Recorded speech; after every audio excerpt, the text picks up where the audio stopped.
करना है question number 27 है ना। Yes sir. क्वेश्चन क्या है? Minus e power x plus log e power x square log x square plus 5 sec x 5 sec x. इसका हमें कर देना है अवकलन। करेक्ट है। अवकलन में हम लोग अभी सीख रहे थे, तो अभी हम चाहें तो डी बाई डी एक्स भी लिख सकते हैं, नहीं तो डायरेक्ट भी कर देंगे। तो जैसी इच्छा करें वैसे आप कर दो। मान लो अगर हम लिखते हैं d by d x minus e power x plus d by d x log e x का square plus d by d x 5 sec x.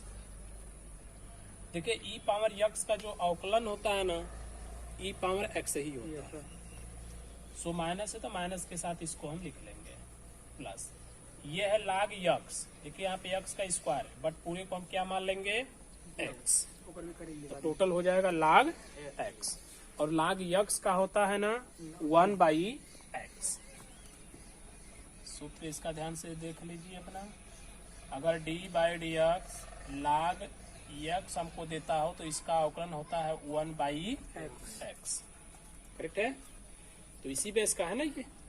फर्क इसमें है कि एक्स का स्क्वायर है, तो हो जाएगा 1 बाई एक्स का स्क्वायर। और कल में हमने बताया था कि यदि जो मूल नहीं होता है बल्कि उसको हम जबरदस्ती माने होते हैं तो उसका फिर से कराना होता है। एग्जाम्पल में जैसे यहाँ पे है एक्स का स्क्वायर, लेकिन रूल क्या बोलता है कि एक्स होना चाहिए। अगर एक्स है तो आप उसको 1 बाई एक्स लिखोगे, बट यहाँ पे ये एक्स तो है नहीं, तो है क्या? एक्स का स्क्वायर। सो इसका हमें फिर करना है एक बार। ठीक, तो लिख देंगे D by d x x का स्क्वायर प्लस ये हो गया 5 और सेक एक्स का क्या होता है? 10 एक्स। सेक एक्स का हमें अब कराना है। क्या कराना है? 10 इंटू सेक एक्स। त्रिकोणमितीय वाला भी हम कल यहाँ से सिखा के भेजे रहे। राइट है। क्वेश्चन लगाते समय सूत्रों को जरा ध्यान में रखा करो। तो सेक एक्स का हो जाता है sec x into tan x. अब देखिए आगे बढ़ते हैं। E power x plus 1 by x square गुणे एक्स स्क्वायर का हो जाता है 2x plus 5 sec x into tan x. E power x plus 1 to x से 1 टू एक्स काट देते हैं तो हो जाता है 2 बटा x plus 5 sec x into tan x. ये क्वेश्चन हमारा लग गया। करेक्ट है। चलिए इसके बाद अगर कोई है तो बताइए। हो गया क्लियर? हाँ 28 के बाद जो है गुणा का लगना शुरू हो जाएगा। ओके है। उसके अतिरिक्त अगर कुछ हो तो बोल दीजिए।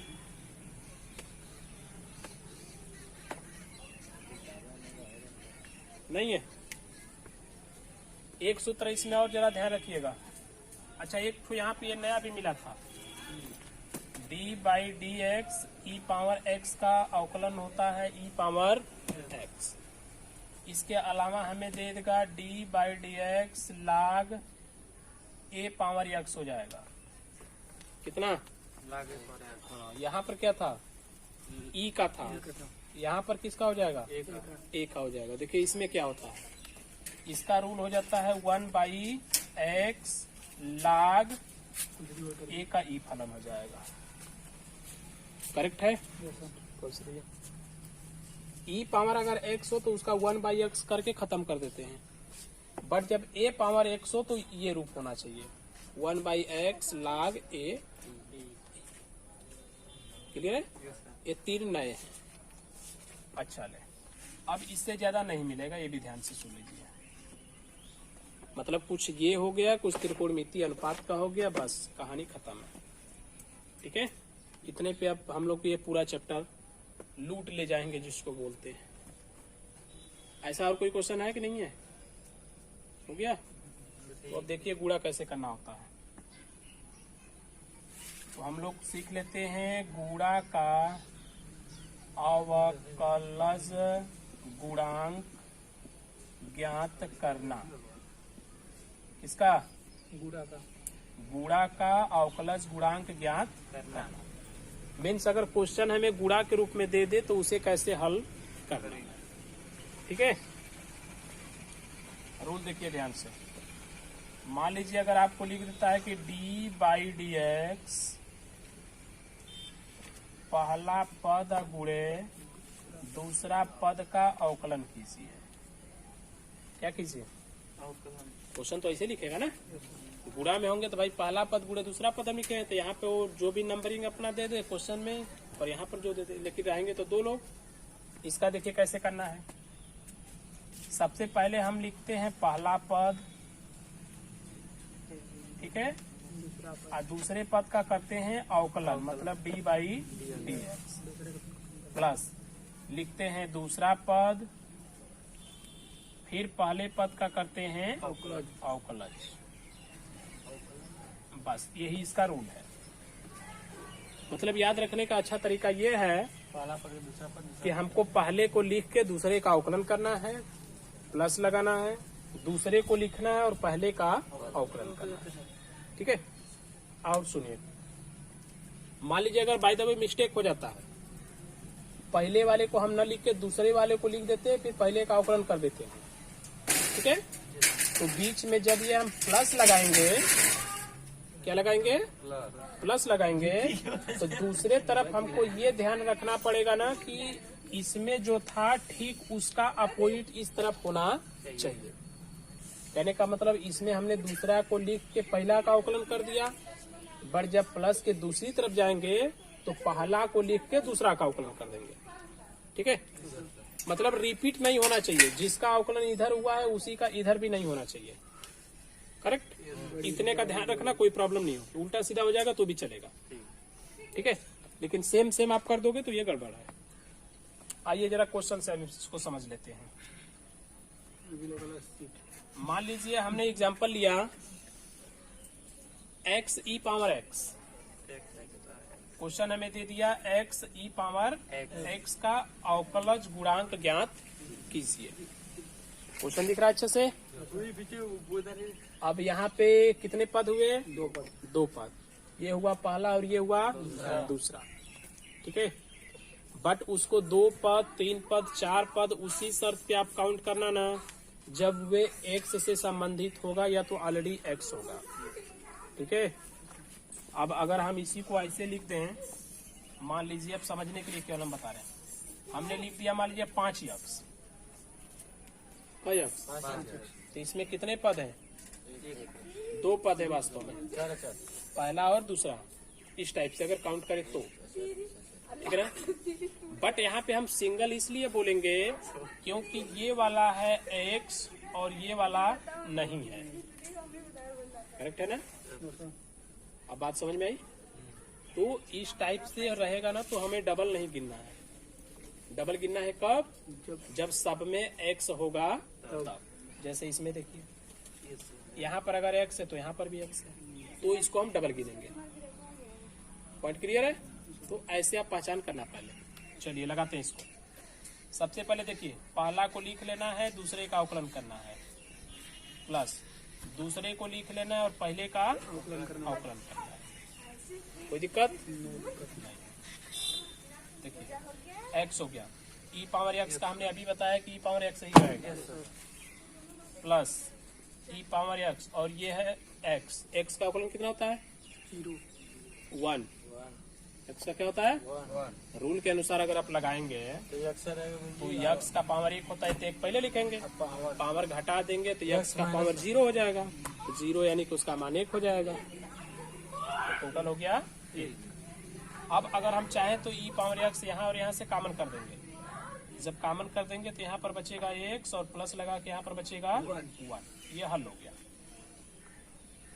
ठीक है, कुछ और जैसे देखते हैं दूसरा, बोलिए जरा। ये एक त्रिकोणमितीय अनुपात में देखते हैं, x³ sin x। क्वेश्चन क्या हुआ? x³ sin x। यहाँ पर भी x है और यहाँ पर भी x है। ठीक है, यानी कि 2 लोग हो गए। जरा इसको लगा के देखते हैं। तो हमने लिख लिया पहला और दूसरे का करेंगे अवकलन प्लस ये लिखेंगे दूसरा और पहले का करेंगे अवकलन। करेक्ट है? तो देखिए ये हो गया एक्स क्यूब। साइन का अवकलन क्या होता है? साइन का कॉस एक्स प्लस ये हो गया साइन एक्स, और यहाँ पर ध्यान से देखेंगे तो एक्स क्यूब है, मतलब एक्स पावर एन वाला हो जाएगा। तो ये हो गया 3x का स्क्वायर। अब जो कॉमन निकलेगा ना निकाल देंगे। एक्स क्यूब जैसे यहाँ पर एक्स क्यूब है और यहाँ पे एक्स का स्क्वायर है, तो दोनों में से एक्स का स्क्वायर निकल ही जाएगा। तो यहाँ पर बचेगा एक्स कॉस एक्स प्लस यहाँ पर बचेगा 3 और साइन एक्स। हो गया? ये आंसर हो गया। ये त्रिकोणमितीय फलन के रूप में चला। ठीक है, इसके अलावा लॉग वॉग में भी आएगा। क्वेश्चन है तो ये करेगा। जैसे देखिए x square log x, x square log x, x square ए लाग एक्स, लाग एक्स, लाग ए एक्स, ए एक्स हो गया। चलिए देखिए पहला गुणे दूसरा पर चलेंगे। तो ये हो गया देखिए पहला डी बाई डी एक्स, दूसरा प्लस ये हो गया दूसरा और डी बाई डी एक्स पहला। समझिए मैटर को। एक्स स्क्वायर गुणे ये वाला रूल देखिए यहाँ पे है ना, तो उसी के अकॉर्डिंग इसको लिख लेना है। 1 by x log E function a function ही हो जाएगा प्लस इसको हमें कॉपी कर देना है इसे, इससे कोई लेना देना नहीं है। अब एक्स स्क्वायर का हो जाता है 2x। एक एक्स से यहाँ का एक एक्स कट गया तो एक 2x बचेगा। तो ये वाला एक्स और ये वाला एक्स हम क्या कर लेंगे कॉमन। तो यहाँ पर हो जाएगा लाग ए फंक्शन ई प्लस यहाँ से जब निकालेंगे तो बचेगा 2 ही ना, लाग ए फंक्शन एक्स हो गया। ये आंसर हो गया। ऐसे हमें गुणा करना होता है। अब कर जाओगे कि प्रॉब्लम होगी? नो प्रॉब्लम होगी ना। तो इस तरीके से अभी प्रेजेंटली में आप क्या करना ना कि सिर्फ 2 पदों वाला गुणा करना। कितने वाला? 2 वाला। 2 के अलावा 3 भी आएंगे और 4 भी आएंगे। बट अभी आप सीख रहे हो सो पहले आप कितना वाला ढूंढ के 2 वाला कर डालना। ठीक है, फिर हम नेक्स्ट में बताएंगे 3 और 4 को। चलिए नोट कर लीजिए अच्छे से।